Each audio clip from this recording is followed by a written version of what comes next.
Alrighty. Is any ideology worth saving or worth defending? Realistically, people can reframe fascism, people can reframe National Socialism, people can reframe Marxist Leninism or Trotskyism or anarchism, whether that's anarcho communism or whichever, right? Anarcho, put in your own bullshit ideology here, But are they worth defending the legacy of them? You get a lot of cope from folks who consider themselves maybe Marxist to a point, and they'll say, well, what happened in the Soviet Union wasn't real socialism. Stalin was just so rough and nasty and everything else like that. Matankies. And of course the whole left wing anti-communism stuff has reared its ugly head. This is nothing new. People like Michael Parenti talked about this. The whole left anti-communism type of stuff shows that they have no real principles. You're supposed to be against police, but then you're just like, oh, well, we need to actually talk to cops. Or, oh, we need to get more left-wing folks become cops. I thought the system was corrupt. I thought the system was so corrupt that it just turns everybody corrupt. It's just like, it's like if you touch shit, you turn into shit. But it's just like, oh, no.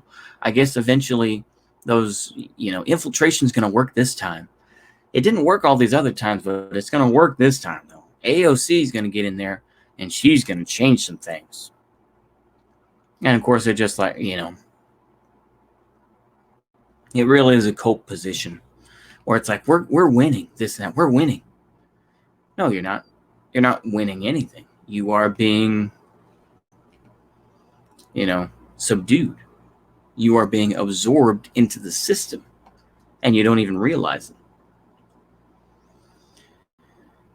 You've been subdued for your vague beliefs of revolution, your vague beliefs of changing the system and trying to make things more equal. And it's not going to change anything, It's just like people like, Noam Chomsky or something like that. Did Noam Chomsky ever really serve as a threat to the system? No, he didn't. He never served as a threat. He was happy in academia. And now he's like, 80 or 90 something years old. And he doesn't have to be a threat to anybody.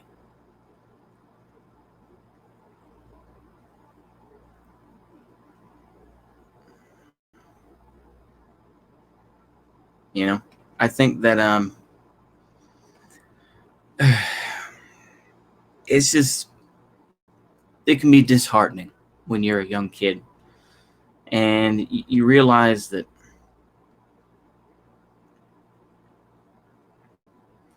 it doesn't really matter.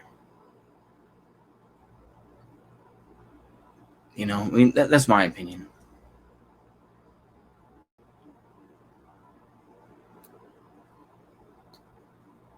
The thing is that the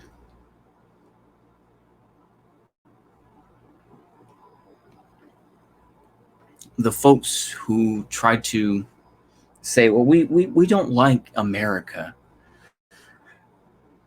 but then we'll join the libs and join other folks who they claim to dislike for what happened on January 6th. I would think that you would praise people like that. Well, let me rewind that. I would think they would praise them. I would think that they would learn from them and say, if we really want to change the system, we got to appreciate their anger and their aggressiveness. But they don't do that. Like I say, we fall into this trap of reform or revolution. Like I say, this goes back to Engels. This goes back to Lenin. Goes back to Marx. And this is what occurs. They fall into we fall into this trap. And for the most part, the left, quote unquote, in the United States will continue to fall for reformism. There will be those who talk about revolution, that talk about changing the system, but they don't get the airplay that people like Bo the Fifth Column do, that get airplay like Vosh does, or Hassan Piker, or whomever else represents the left.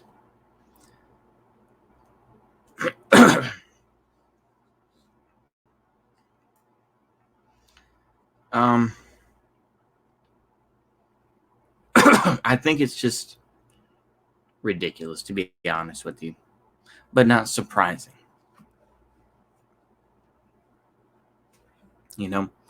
Bring it back around the beginning. You can try to reframe fascism. You can reframe National Socialism. You can reframe whichever ideology you want to that may have existed in the past, or maybe something slightly newer. But is it really worth defending all those things? I don't know. That's up for you, the audience, to decide.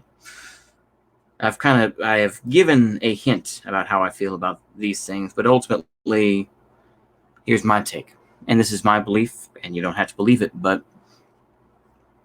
any ideology, quote unquote, that takes power, they're eventually going to become the people that they replace. Straight up and down. Absolutely the truth. The tankies are the anarchists who will say all cops are bastards. They will be the first ones to sick the cops and to sick the feds, or whichever form that they would take against people such as themselves, as they were however many years ago when they were young kids protesting, with bandanas around their necks or whatever, wearing black bloc, But as you get older, depending, some people just stay in that phrase or stay in that phase no matter what, and they'll still see them as, still see some people as sellouts, this and that, and they'll stay in that mold as long as they want to, because they don't know anything else. Other people, the more pragmatic folks, will say, you know what, let's go ahead and take off this black bloc and let's put on a suit. And let's talk more about American democracy, and let's talk about defending this system. I thought capitalism was bad. Well, we can reform capitalism. I'm still against capitalism, folks. And slowly but surely, they become what they dislike, Today they're an anarchist. Tomorrow, they're going to be a senator, a strong Democrat who supports gay rights, That's kind of typical, And it's all a matter of opinion about and what you support or whatever, where you at in the hierarchy of one of these ideologies that rules the land. Depends on how much you defend it, right? Some people, may not be connected as much ideologically and will find a way to survive, right? Because their skills are always needed. So, like I say, if you have people like Hjalmar Horace Greeley Schacht, that's his actual name. Hjalmar Horace Greeley Schacht. Yes, that is the economics advisor for the early Nazi regime, or for the early years of the Nazi regime. Roughly, he kind of ended his power by 1939, but he wasn't put into a quote-unquote concentration camp at Ravensbrück until, I believe, 1943. And he continued to do politics and wrote some books and passed away at 1970 at the age of like 90 or something like that. Those folks will always be valuable, and they don't specifically say what they believe. They may vaguely call themselves liberal or whatever, but they don't specifically call themselves anything. And arguably, those are the folks that survive. Now I know society's changing this and that, but I think that there are some jobs that will always be valued. An economist who can come up with plans or whatever will be valuable. An accountant is going to be valuable. Somebody that knows the inner workings of a government is going to be valuable. Maybe even, somebody that's done plumbing or whatever, but he's all sorts of different things, right? If you can find some sort of job that's more worthy, then, doesn't really matter what your ideology is unless you are some hardcore believer of it. Anywho, that's all I got to say to it. As I always like to say, though, I want to make sure people are going to make their choices. You can be influenced by me, or you could say, you know what, Uncle Thomas, you're full of shit. Go fuck yourself. And I'm okay with that. I'll say, all right, I thank you for your feedback. And I think that's all I have to say. Hopefully, I'll enjoy this video. See you later. Goodbye.